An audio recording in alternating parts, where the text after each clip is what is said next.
issue. The questions that have been raised in that congregation came from whom? Older adults who are saying, why is there that thing by the entrance to the nursery? And why is that, and is that's not good, etc. And it's really an intriguing generational issue. Okay?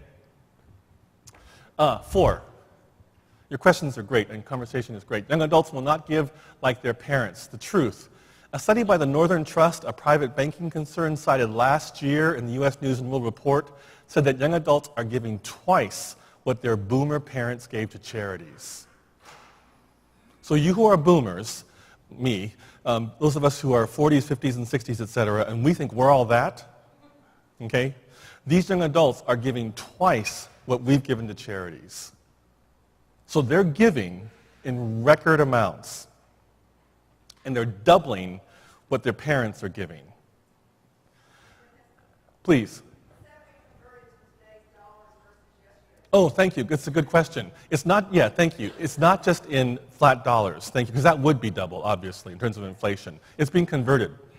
The 50 and 60, yeah, you're exactly right. Has that conversion taken into consideration the economic clusters of society, the earlier society, and Because the study itself, so the earlier society and today's society, tell me about, what do you mean? 50s and 60s versus today. Oh, in terms of the earning power of what was available for persons? Yeah, good point. Northern Trust argues that they have quantified all of that. And so it measures. And so they say it's an equal extrapolation. They're saying it's justified to say that young adults are giving twice what their parents gave to charities today. Thank you. Now what's interesting is, so this was published last year in U.S. News Report. It was July of last year's issue. And so the research took place the year before in 2008.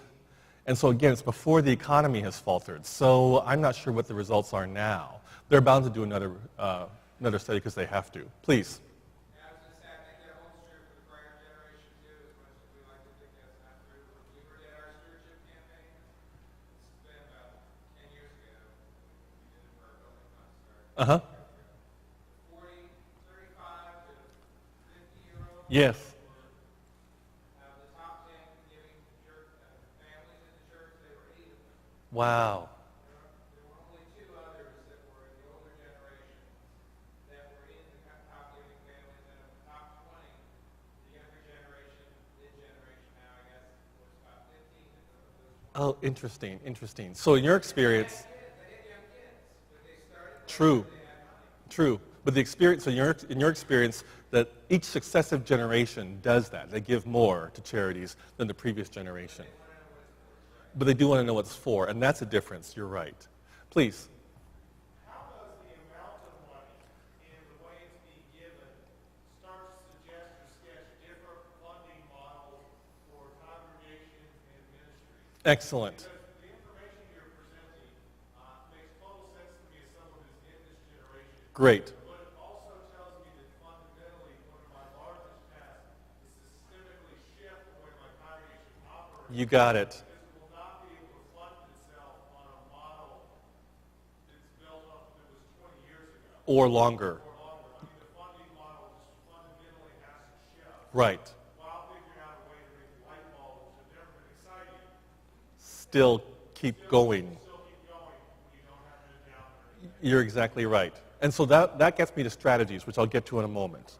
And keep me honest about that, but it's a brilliant question. So what I wanted to do is sort of just talk about some myths and truths first about the generation, because these things surprised me. I mean, I thought young adults have no money, I thought they don't give at all, etc.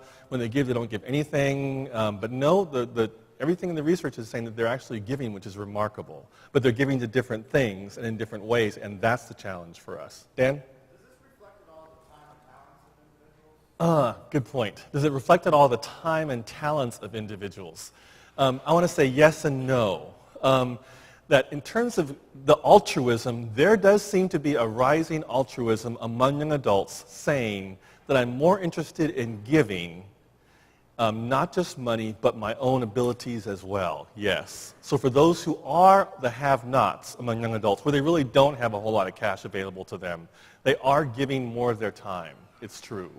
And this is not just, keep in mind, this is not just, the Obama, si se puede, yes, we can do it, et cetera, because he did awaken post Obama's election. Those of you who work with these agencies, there was a skyrocketing number of applications to Peace Corps, all the World Service Organizations, et cetera, among this young adult generation. He tapped into something that really was amazing to see.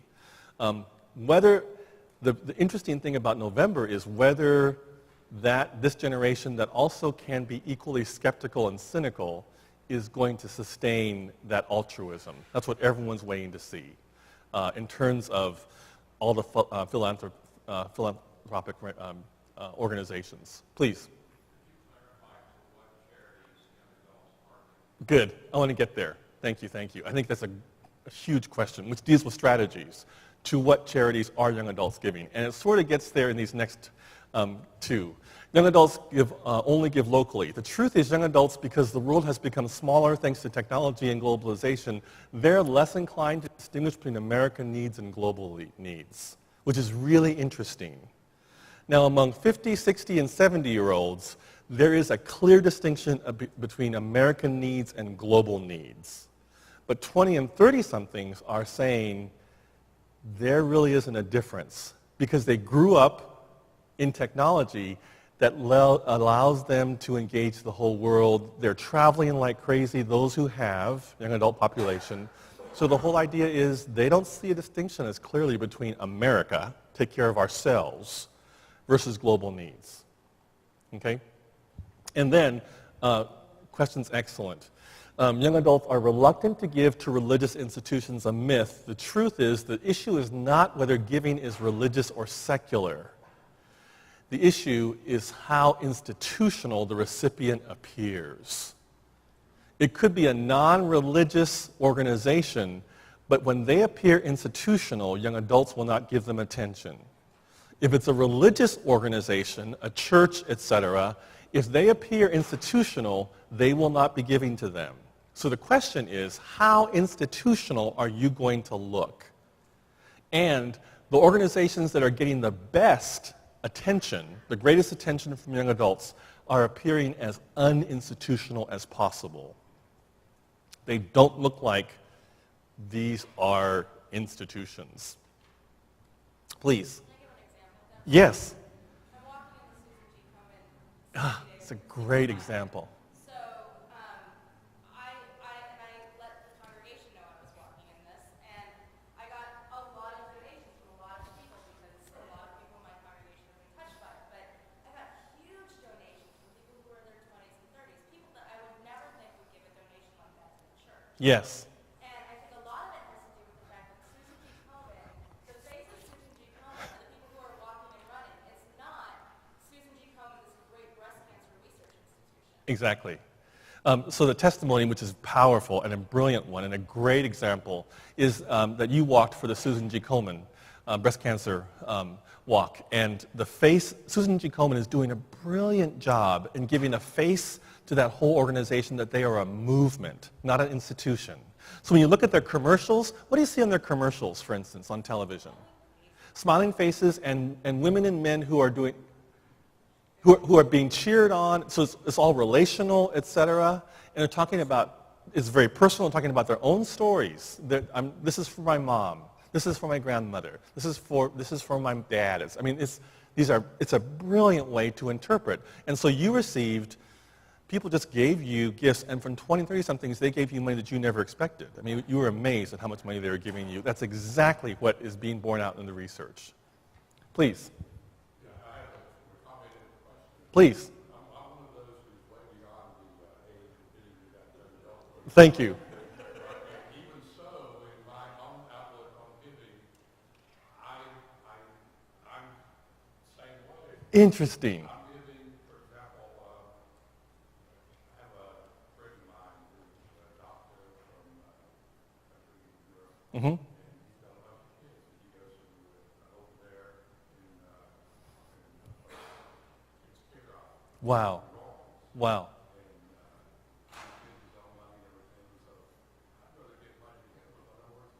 Yeah. My question is this. So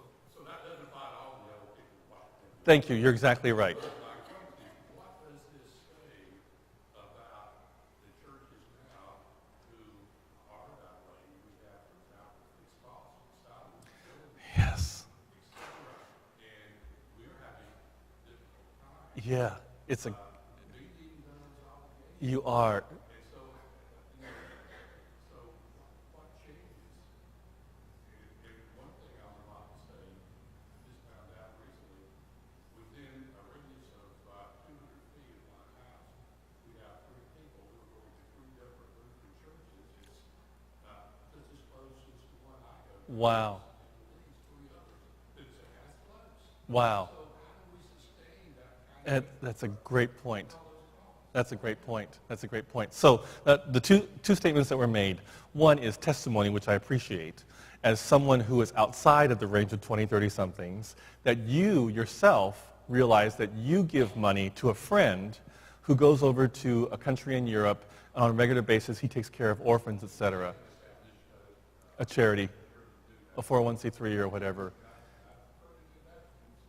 And you'd rather give money to him because you know it's going to make a difference, and you know. See, and you know, and you trust him, so you know where it's going. And then the question you ask is a brilliant one, but then you realize congregations have fixed costs, like air conditioning, and lights, and power, and salaries, and physical plants, and how then do we pay for these things? And you talked about, and this is a great comment, that you have within your neighborhood 3 other folks who are going to different Lutheran congregations, and all of them have the same needs about buildings, etc. It's a huge, huge question. What's being talked about now among church leaders is that we have physical plants that we can no longer support. And what does that mean for the future unless you get an endowment?